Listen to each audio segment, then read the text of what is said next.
Breaking news, breaking news, breaking news. 50 Cent exposes Big Meech, and Big Meech is against the rope. He's discombobulated. I'm going to break down the history of what's going on with this beef, how it started, where it's at. I did a video the other day. I don't understand how nobody didn't understand when at the very beginning of the video, this is the way I started it. I'm going to let y'all hear it now so you can see. All right, let's go. Breaking news, breaking news, breaking news. Big Meech flees the country with all BMF money. 50 Cent crashes out. This is what I find on one of the YouTube joints, so I'm going to do a reaction to it. All right, see, that was it. I let it be known in the first 18 seconds that I'm doing a reaction to a crazy story that I saw saying that Big Meech fled the country. I was not saying that Big Meech fled the country, and anybody that thought it was clickbait, I apologize. I thought what I just played in the beginning of the video that would substantiate y'all understand that this was just a funny video that I saw that he flew, because bottom line is, because we're going to ride on that anyway.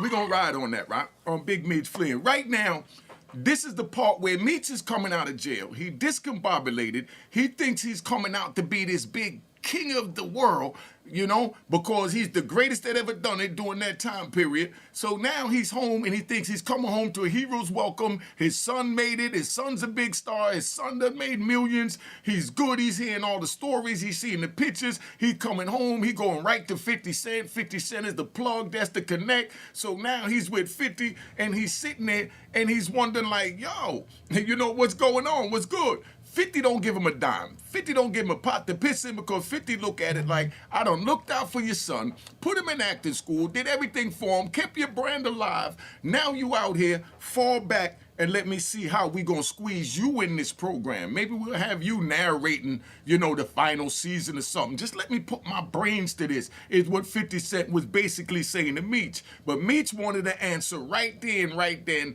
And being that he was broke, you saw he was broke, they break us. I'm gonna keep it 100. When the feds get you, they break you.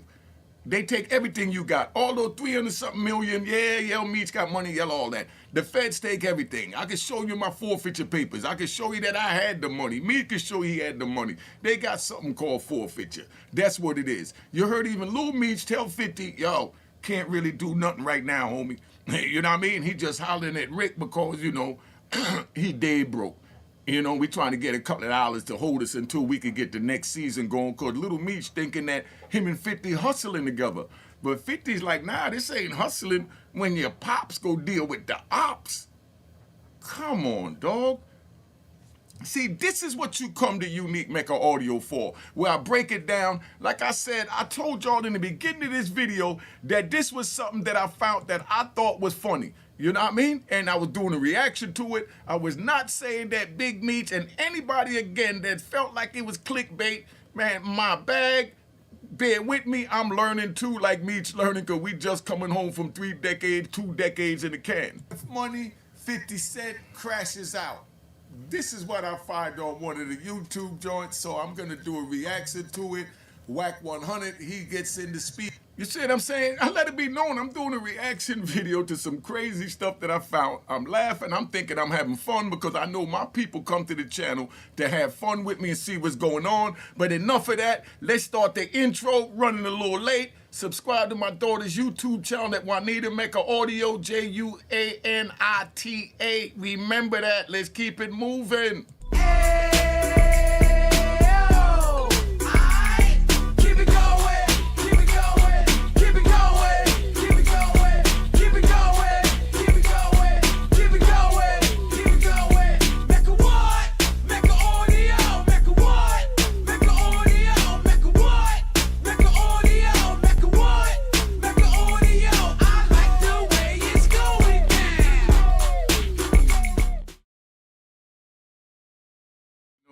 You know what it is. Unique Mecca Audio, we here, man, again.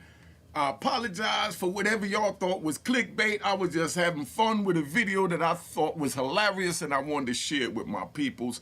But, you know, now that we got that straight, we're going to play this video, another reaction video. So this is a reaction video to something that someone did, and then I react and I give my intake, and that's where the jewels and wisdom comes from, my experience. So you understand what's going on over here at Unique Mecca Audio, for those of y'all that just might have clicked because of, you know, the title of the video. And again, I apologize, but I hope you like the content. Let's keep it moving. All right. Let me ask you a question, Cuffy. At any time during the initial stages of your indictment involving this whole Tammy Cowan thing, did you talk to Big Meech, or did you send a message to Big Meech in any way to tell him or to alert him of what was going on? We sent Big Meech certified mail. See, right there, right? See, this is where my experience come in at, right? Right there, when you locked up and you filing court papers or whatever, when you sending stuff that's sensitive that you know that you want to have proof you send it, we have to send it certified mail. That's the little green slip that a lot of y'all might not even know or never seen unless it came to your house, you know? But that's at the post office where they got to sign it that they received it, date it, and time it, and you send it back, so that when you write to the court and you say, I sent Big Meech Flannery a certified letter, and Big Meech lawyer say, well, Mr. Flannery never got the letter, then he'll break out that green slip. That's what they call it, the green slip. He break out the green slip and he'll show that, no, I sent it to him on this date and the officer signed for it here. And, you know, they said it was signed right in front of him, and Mr. Flannery's signature is on it, so he did get that. So what he's saying, that's true. That's the way that play out. Let's play the rest of this. We're going to get into the detail, and I'm going to show y'all what Mecca Audio is about. I'm going to break down the intricacies of this situation. Big Meech set me up, and Tammy set me up with this thing in 2013. Big Meech just got put on full blast, and the receipts? Straight up insane. After 50 Cent pulled out some paperwork hinting that Meech might have played the snitching game. Did 50 Cent pull out any paperwork, or did he just go on YouTube and say he's a rat? I didn't see no paperwork, because I don't want y'all to say that this clickbait, that I'm agreeing with this video 100% and that's why I'm showing it. No, I'm breaking it down. I'm giving my reaction to what I agree with and what I don't agree with. What I don't agree with, I didn't see 50 put out no paperwork. I seen the dude Sean G broke down the paperwork and things like that. Maybe I missed something. Y'all let me know, put in the comment, because I know we got plenty of rat bastards and flip-flop wearing and public trolls that just quit to try and put a bone on somebody. No, he's Cypher Monkey Cypher. The whole internet lost its mind. But here's the thing. Where did 50 even get all this so-called proof? Turns out, he's got some old BMF associates in his corner, and they're running their mouths like they got something to prove. All right, see, this is the way it works, so you understand how this works, and that's why I say don't get involved in the street, don't get involved in crime, and don't break the law, and definitely don't get a co-defendant. There was an old saying during my day called, dead man tells no tales. You know what I mean? That means if there's nobody there, when you unalive them, you ain't got to worry about nobody telling no tale on you, and you got away free. That was the easiest case to beat in the court of law, was a homicide. Easiest case to beat, unless you got a co-defendant. Now it's the easiest case to solve. But that's why back in our days, they rolled up on you and waited in the bush. Yo, let's ride. Because I feel good today. I feel good today, you know, real good. Now, you know, I remember there was this one dude who, you know, he tried to rob me, and he didn't know that I even knew who he was. But when I described him to my brother told me, oh, that's such and such cousin. And dude pulled out a little long-nosed 22 on me, you know what I mean? And I'm coming out, I'm wearing my Dapper Dan joint, the Bally jacket with the, you know, the rust color with the white letters and the white around the collar, white around the wrist. I got my diamond lion head watch on. We wore the lion head watches back then. We wasn't wearing the rollies. So I had that and, you know, that and the Hoovania we wore. So I'm sitting there with that, and I'm coming out with a bottle of Lancers. See, Lancers was equivalent to like Crystals back then when you going into projects. All right. So I got my bottle of Lancers, the big joint. So I'm rolling up in the joint. I'm all happy. I'm getting ready to go, you know, give it this little shorty, do what I got to do. So I park in the garage, and I'm coming out. As soon as I'm coming out, a dude called me by my government name, and I get in my body when somebody called me by my government name. So he said, yo, Wayne. And I turned around, I said, yo, what's up? You know what I mean? I'm ready to go, and I got the bottle in my hand, you know? And he said, nah, hold up. So I'm walking towards him because I want to check him for calling me by my government name, because that's like a cuss word to me, because I was on my 5% of the time, hard body, you know? So as I'm walking towards him, he pulls out a gun. And I see this long-nosed Jesse James looking revolver in his hand, and I just grabbed that joint, and we went to wrestling for it, and we fall on the ground. This man came behind, kicked me all in the head, but I wouldn't let go of that Jesse James revolver. I'm holding it, and as I'm holding it, we wrestled on the floor, and this man kicked me in the head again, you know? So now he gets up, his man pulls him up, and the joint is on the ground, and he dives on it, get it up, and he pick it up, and now he see that I'm fighting, that I'm not going for the little fake stick up that easy. So now he backing up, and he holding this little revolver, and he backing up. So now I let him go because I didn't have a joint on me. I'm going from the garage to the projects. I'm home. Big mistake, slipping. So now, as that's happening, I called my brother and I said, yo, dude, you know this dude, he can walk with a limp. He said, yeah, oh, that's such and such. I said, oh, yeah. I said, well, where's people live at? So he told me where's people live at. And this is the moral of the story, right? I'm riding. I went over there to Brooklyn and I found me the nearest bush next to his house. I stayed there from about 11 o'clock at night till 4:30 in the morning waiting on him to come, right? And then could you believe somebody pulls up in the same car that my brother said he had, and as soon as he pulled up,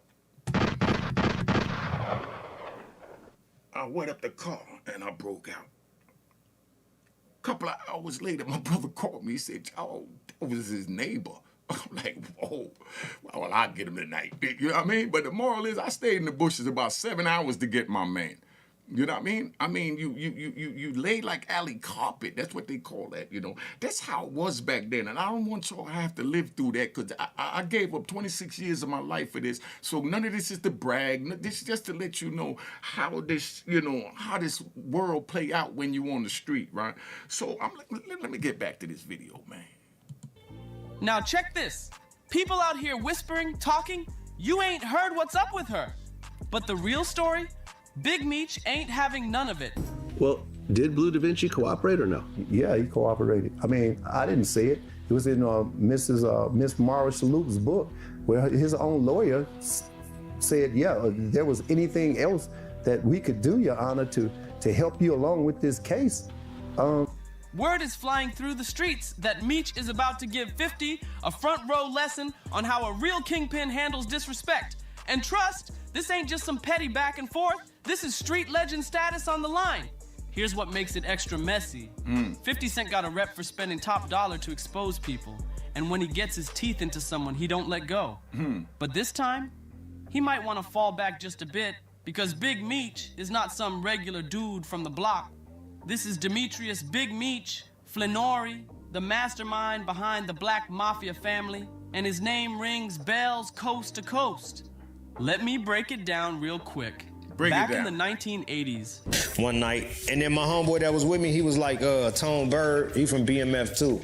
Tone was like, ask Big Homie what's up with the movie with 50, like what's going on with him from New York. I had to use my New York accent.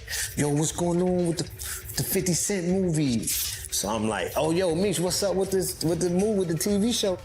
Meech and his little brother, Terry Southwest T. Flannery, jumped in the game heavy, pushing work in the form of $50 bags. By the time the early 2000s hit, these two turned their hustle into a national empire. Hey, yo, right? I just had a little thought, right? I remember pushing the big, let's ride. You know, because we like to ride over here.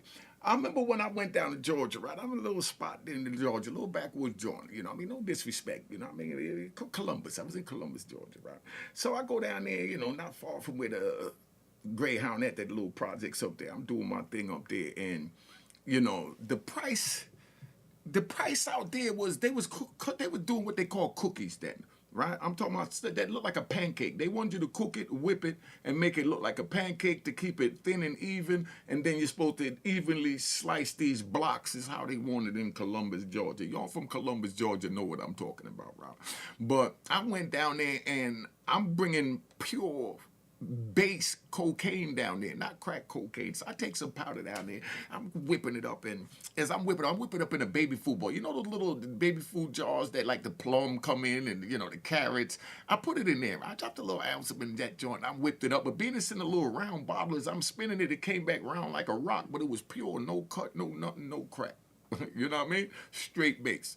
You know, so I cut that joint up and, you know, put it in a bag, and I take it out there to go sell it. And when the cars pull up in the little cut, you know, you run up to the joint and you got the Ziploc bag with you. And when you got the Ziploc bag, you do what they call dipping the bag. You know, you open the bag up real quick and you dip in the bag and you break off a piece. If he say he got 50 or 80, he'd look at it. You know what I mean? He old fiend. So whatever he look at, it's more than what he came there seeing. So he gonna automatically say he wanted it. If he old good thirsty fiend, he gonna say, man, throw a dog another bone, man. You know what I mean? That's how you should do it, real smooth.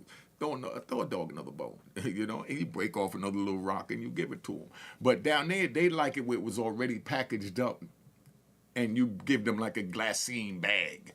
Hey, you know what I mean? Or, you know, if you're going to give it to them loose, they wanted it flat. They didn't want it when you cook it, you know, and you whipped it around and made it into a ball. They wanted it flat. You know, if it was a ball, they thought it was cut while it was like that. But when they tasted that joint there, they were like, oh, no, that New York boy got that dang thing, you know? But, you know, that's how it was. But that's down there. I only mention that because, you know, they were talking about me started off selling 50 blocks, because we all did. I started off selling $2 valves in New York, and even broke them down to $1 valve when everybody else was selling them for $3.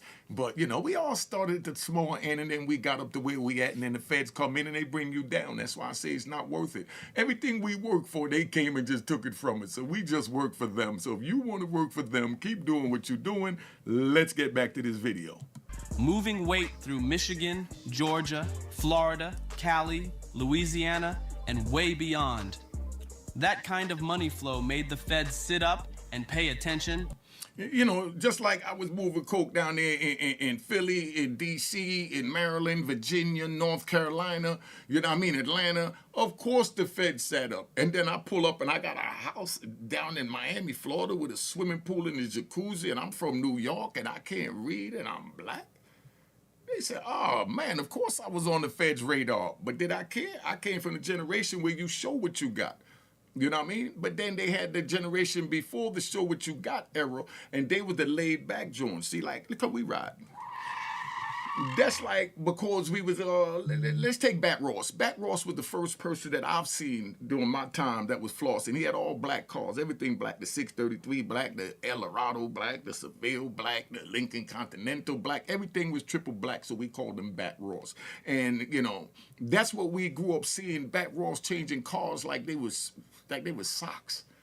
You know, this how this man was changing up his car. So I grew up seeing that, so I wanted to do that. So when I started getting money, that's what I did. And then you had the laid back kind that, you know, that didn't floss. You understand what I'm saying? And they stayed in the cut. And, you know, those are the ones that don't take pictures. You know what I mean? Us Bat Ross type, we take pictures, we wear big jewelry, and we talk loud, and we do all of that. And that's where the Harlem thing came from, that I know about how it came about, right? So then now you got the laid back kind, and that's where Kevin Childs fell into that. And that's why Kevin Childs is the total opposite of me. And that's why I love to interview Kevin Childs. I might call him again, because Kevin is like a laid back dude, but he knows my energy, and he got that animal in him too. And I know how to talk to him and get that animal out of Kev. You know what I mean? That's why I go look at put in Unique Mecca Audio Kevin Childs and go look at the videos I did with this dude, man. You've never seen Kevin like that before in your life. You know, but that's what it is, man. The feds get on us. That's the moral of the story. The feds gonna get on you. Don't get out there. Get out the street. Run, run, run. So Meech and Terry came up with a slick cover. BMF Entertainment. On the surface, it looked like a regular promotion company, but behind the scenes, that's where the money washing happened. See how they say money washing? Meech out here now, right? When y'all get a good interview from Meech, if he keep it 100, you could ask him what he made from BMF. He spent more money trying to keep the BMF Entertainment record label name out there. Everything he did was promotion for where he's at now. Trust me, all that he was washing the money through BMF. How was he washing the money when he didn't have a hit star? to sell records. Stop it. But this is how YouTube go, and that's why we give you the real over at Unique Mecca Audio. He spent more money invested in Jeezy and Blue Da Vinci and all of this stuff that he did going to Miami with the crew. All that was promotion for BMF, the movie in 2025, even though that happened back in 95. You see what I'm saying? 2000, because you know the rat bastards gonna say, no, you was doing it in 2001. You know, because that's what they do, and I love them to death. But, you know, so that's where we at, Rock. So, let me play this video, man. It's believed that Terry White grew up in an Atlanta housing project. But when FBI and GBI agents arrested him last night, he was living here, a sprawling $200,000 mansion in Jonesboro. Had a media room where there were 24 TV sets on one wall hooked to a satellite dish. And you could hit a button and all 24 TVs would come on. Now, here's the twist. BMF. Entertainment wasn't all smoke and mirrors. They actually had one artist on the roster, Blue Da Vinci. And how much you think he was netting for them to say that they was money laundering all this through the record label? Come on, dog. In 2005, he even dropped a whole album called The World is BMF's. But by October 2003, the feds ran down on Meech, snatching him up and trading his luxury lifestyle for a prison jumpsuit. And back then, most folks pointed the finger at Blue, calling him the snitch, because out of everybody, he looked the softest. My client would be more than willing to cooperate with you all to help you in this investigation.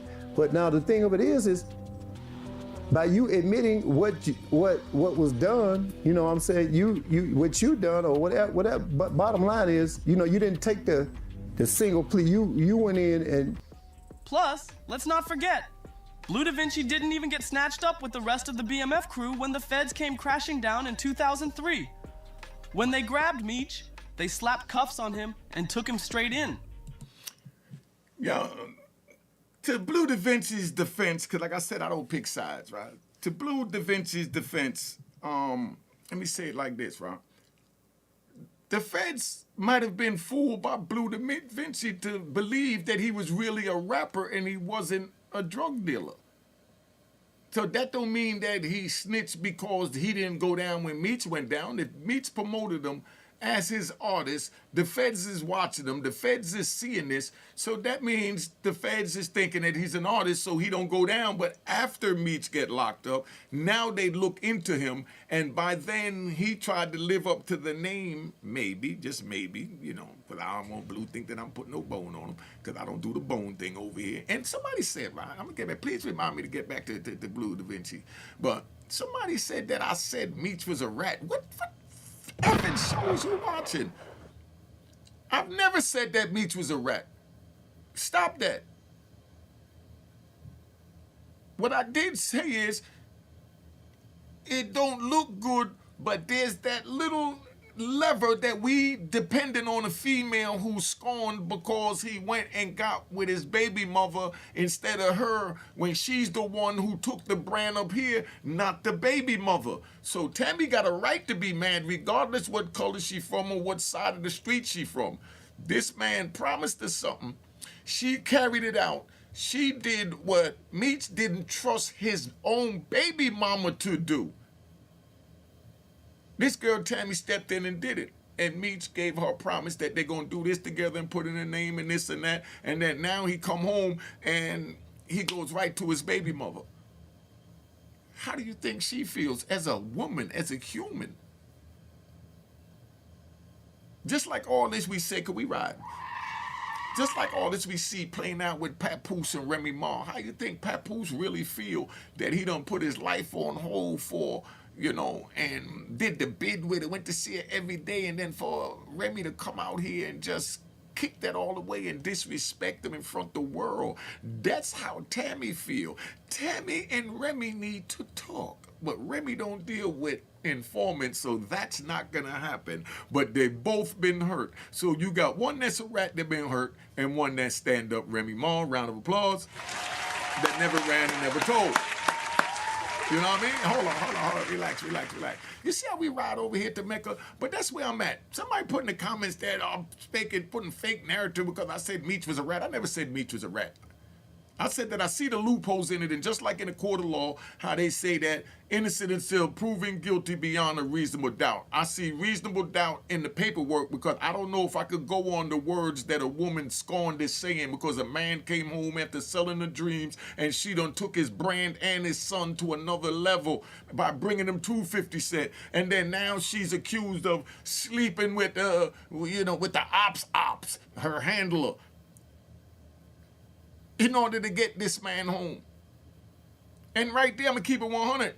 I can't sit here and honestly say that, I believe that Meech didn't know what Tammy was doing.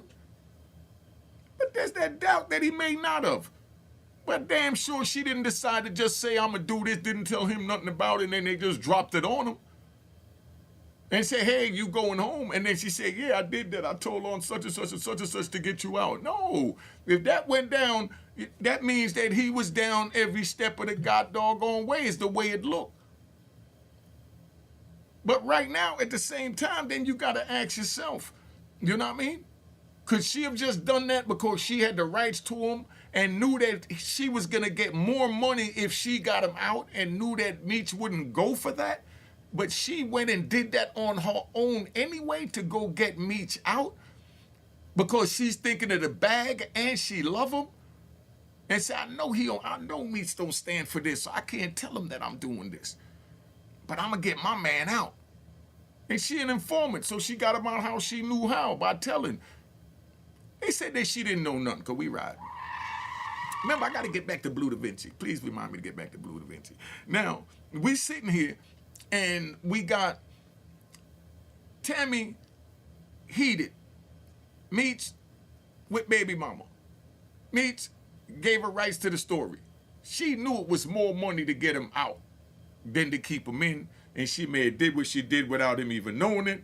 But then 9 times out of 10, and that's why it's that one chance that it might be what I just said, but 9 times out of 10, nigga knew what was going on. I'm just keeping it 100. Nigga knew what was going on. We ain't even gonna play them games, man. But, just because that doubt is there as a man, you can't sit there and say that, dude is not right because of that. Because that doubt is there, that maybe she just did it because she loved him, she knew he wasn't going with it, and it's not like that can't be the case. So I'm not just pushing the one narrative, I push both narratives here so you can see how it works because I've seen things like that happen before. I had this one girl I was talking to, right? She was from down there in Metro North. I'm talking to her one day, and I really cared about her when I went in. That was like the last piece that I got when I went in, and I thought we was really gonna build something. And then I'm locked up in Virginia Beach, and she said, you need to just do what you gotta do to come home. My head spun on a swivel. Huh? She said, yeah, you heard me. I said, nah, I didn't hear you. She said, man, do what you need to do to come home. Don't you love me? I said, I love you so much, I'm gonna tell you mother F you and go find another rat bastard. Never talked to her again, never accepted another letter from her again. And thank God she ain't trying to reach out to me now that I'm out here. And if you watching this, know that I don't want to talk to you for you even insinuating that I should tell. So I don't never have to say nothing to you again in life. And we good. All right? But, back. Hold up, man. I know Blue Da Vinci, but let's get this. But Blue? Somehow, he wasn't caught in that same net. And by the time 2004 rolled around, things got even messier when BMF's logistics boss, Dexter Sosa Hussey, started throwing shade at Blue too. I just gotta wait to holler at Tammy before, I know where we at with that. And Tammy is a government informant. But didn't he used to talk to Tammy? Somebody put it in the comments. Did Blue Da Vinci used to talk to Tammy? Somebody let me know that. Because if you know she was a government informant, you talking to her, when did you find out she was a government informant? When did any of y'all find out she was a rat bastard? Somebody tell me this. Because everybody says she's a government informant, So when did y'all find this out? And why did this continue to happen with y'all dealing with them until 50 seen the picture with Rick and Meech? Come on, dog. Nobody knew. When did you know? So when he said that, I was like, Tammy, what you mean, Tammy? Like, nigga, you ain't heard what's going on with her? Sosa wasn't just talking in the streets either. He was speaking on court records. See, Blue showed up in court with his lawyer, and the lawyer straight up told the judge, "Your Honor, I did forget to mention something earlier. You asked about which defendants tried to cooperate, and Mr. McKnight, that's Blue, was one of the people who attempted to work with the government. They debriefed him, but turns out he didn't really know anything useful about the other defendants." Right there. If he got debriefed and gave up information of any kind on the other co-defendants, whether the feds already knew or whatever, that's called ratting. If he didn't know nothing, you know, and he didn't tell him nothing, then that's not ratting. Y'all know what happened. Y'all put it in the comments and y'all let me know. Because like I said, I'm learning all this for the first time, man.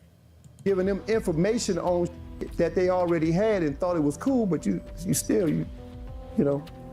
Oh, this cat is saying that he corroborated the information that the other rat bastards gave. Got it. That was part of that. You just confirmed other that the other CIs just done told. And get this, True. the lawyer admitted that Blue's debriefing wasn't even fresh tea. It went down months before that court appearance.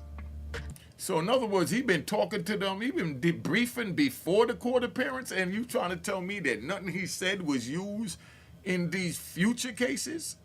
Somebody put in the comments. I'm gonna tell you, I don't. He gotta really have said nothing, and if they did all that debriefing, you better believe he had to say something. So I don't know how much debriefing he did. Y'all know, put it in the comments. Let's go through this. Then, just to add another layer, the lawyer said Blue even did a safety valve session earlier that same week. Now, that safety valve is a no-no, because that safety valve is where, you know, they give you credit for cooperating. That's equivalent to like a 5K1. Safety valve is where they open a safety valve and say, okay, you're a rat, so you can stick a little bit of your tail out there. You know what I mean? But, you know, you went to trial, so no, boop, suck him all the way up and throw him in the penitentiary. That's the safety valve. If you cooperated, the government go and say, hey, he cooperated, he helped. So, you know, if you would like to, Your Honor, you know, after you hear what his lawyer have to say, you could go below the guidelines and I won't object because he was a good boy. What's that mean? Basically, Blue was ready to talk, but the problem was he didn't have nothing valuable to offer. So yeah, Blue tried to snitch, but the feds didn't even want the crumbs he was serving up. Yo, you saw this YouTube dude, and that was a good one though. He said the feds didn't even want the crumbs he was serving up. I like that. That was funny. That's when the real question popped off. If Blue didn't have the goods, who gave the feds their inside scoop? And this is where it gets wild. After getting his name dragged all through the mud as the snitch, Blue decided to clear his name once and for all. In 2023, during an interview with Cap Capone News, he flipped the whole script and exposed the real person who gave up the goods.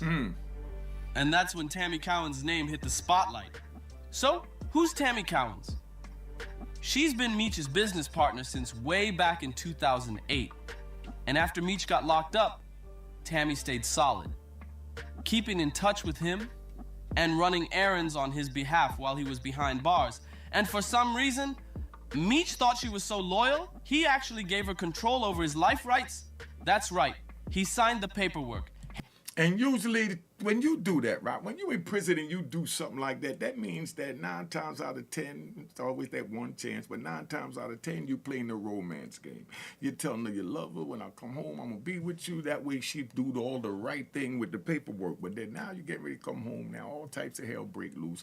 And this is where, you know, you find out what's going on. That's why when I dealt with a female, because I'm riding, that's why when I dealt with a female, I always let them know straight up that I have a woman, you know what I mean? I'm just trying to pass time. It's hard doing time, you know what I mean? And I know it's hard for you out there, you know, surviving doing time. So we could both sell each other some dreams together to make these hard times move by smoother. And they say no problem, because I'm just looking for a friend anyway. But then as a couple of letters go by, a couple of phone calls, a couple of emails, before you know it, they in love. And now they talking about, you know, they started buying you clothes for when you came home and this and that, and you like, oh, and if you don't check it then and say, hold on, what do you mean buy me clothes? I tell you I'm coming home to you. But if you just ignore it and keep rolling with it, then she get to believe in it in her head, and then in their head, then they believe that it's something more than what it is when you had an agreement from the beginning. So this is what may have happened with Miss Tammy, with Meech. If Meech trusted her enough to put the rights in his name, that means 9 times out of 10, he was playing the romance game, especially if she's so angry that he went home to his wife. Because if he was playing the business game, she wouldn't have cared who he went home to. So if she's mad that he went to the wife, that means that she was expecting him to come to her. So that means that he gave her the impression he was coming to her, or she took that impression from whatever he did by just being fly Meech. You see how smooth we break that down over to Mecca? All right, let's keep it moving. Jewels for you. Handing her the power to tell his story to the world, that meant Tammy had the golden ticket. She could flip Meech's life story into a money printing machine. And that's exactly what she did, linking up with 50 Cent to co-produce his hit 2021 show, BMF. But here's where things turn sideways. According to the paperwork Blue leaked, Tammy wasn't just out here securing TV deals. She was allegedly playing both sides, feeding info straight to the feds.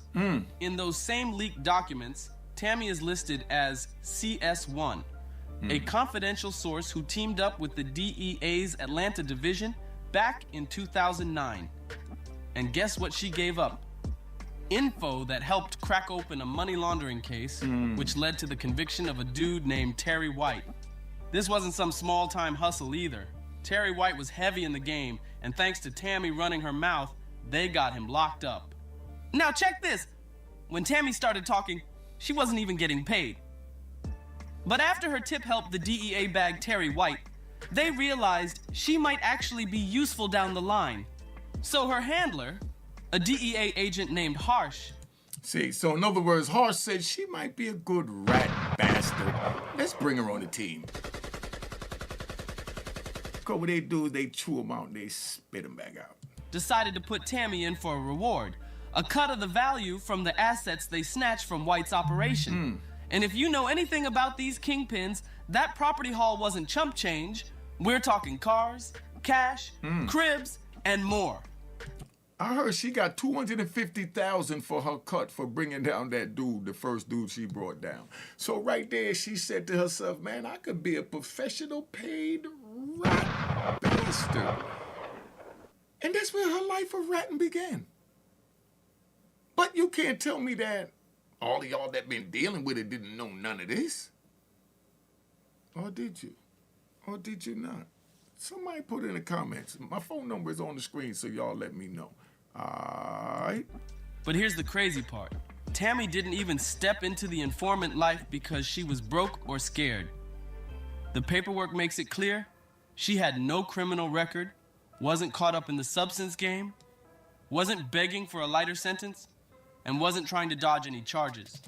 So in other words, she got into the rat bastard game and gave the feds a sample of what she could do. You know how you give out samples when you on a block. You just start selling some weed, some coke or whatever. You give out a couple of samples so the neighborhood, you know, the fiends know what you got going. So Tammy gave out a sample to the feds. Look, I'm gonna bring this big money laundering dude down, but I could go get you some drugs for the DEA with bodies attached to it.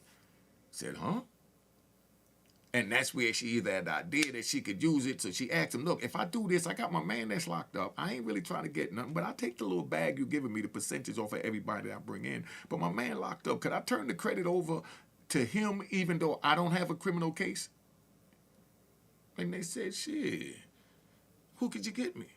You know? And she threw out the big Spanish boy name, you know?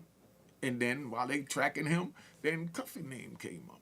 You know, and then while his name came up, now she had to make a decision where she was going to go, which was the lesser of the two evils. So maybe she figured, maybe, allegedly, maybe she figured, don't want to play with the cartel, so let me play with this Negro over here and get him locked up.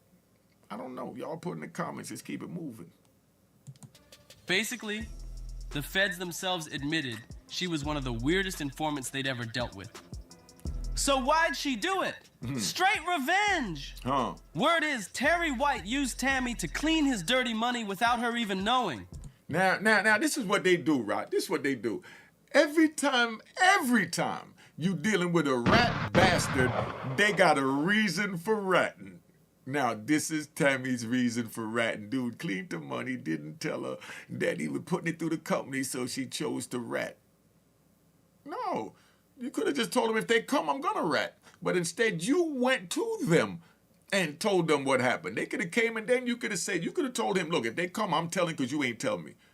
And then dude would have had time to shake his money around and shake and bake and, toss it up, flip it around, do what he had to do and rearrange things.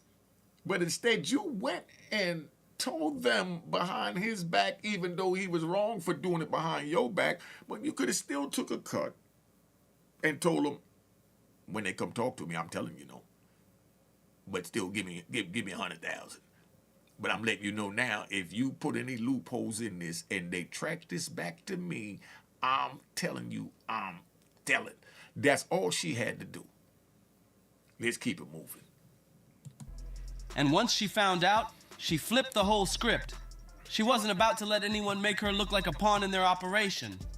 This wasn't about money or freedom. It was personal, and Tammy was playing for payback.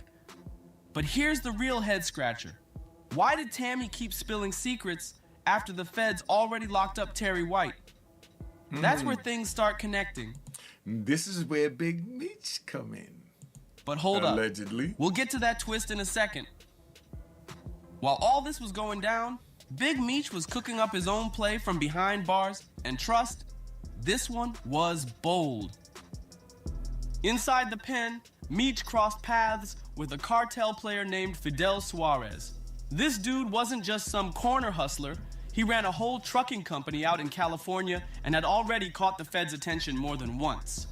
They investigated and arrested him twice, first in 2005 and then again in 2009, for suspected substance trafficking, but both times they couldn't make the charges stick. Meech had a plan, a wild one, to use Suarez's pipeline to keep product moving, even though he was stuck behind bars. He figured if he could still move weight from his cell, he could keep the money flowing, no matter how long his sentence was. All right, so that's where we're going to stop this at right here. Been on it long enough. I'm going to do a part 2 to this. Been on here 40-something minutes. I'm glad you enjoyed this. Make sure you subscribe at my daughter's YouTube channel, Juanita Mecca Audio, spelled Juanita, Juanita, Mecca Audio. Let's go. Let's keep it popping. Yo, Unique Mecca Audio Prison Story. Subscribe. Mecca Audio TV. Subscribe. Hit the like button. Know what it is. And let's keep it moving. Cheers, cheers, toast the crime, toast the crime, the crime, the crime, the crime.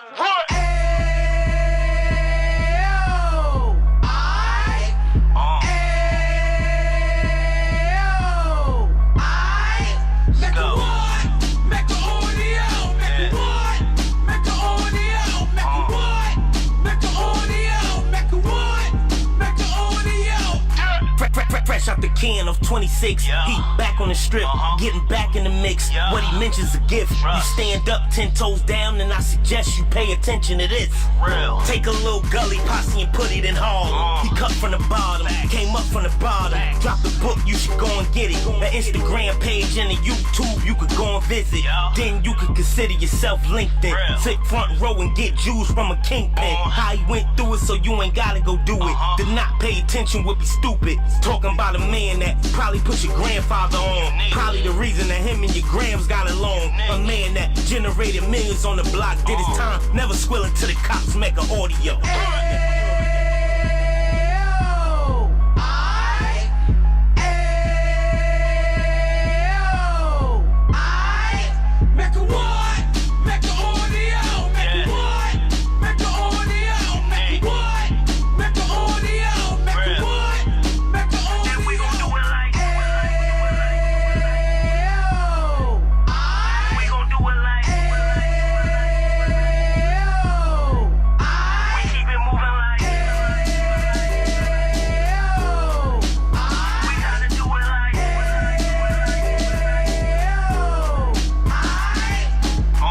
Get it live like 2 G's in the 90s. Drop top beamer so shiny. I let shorty go, she was whining.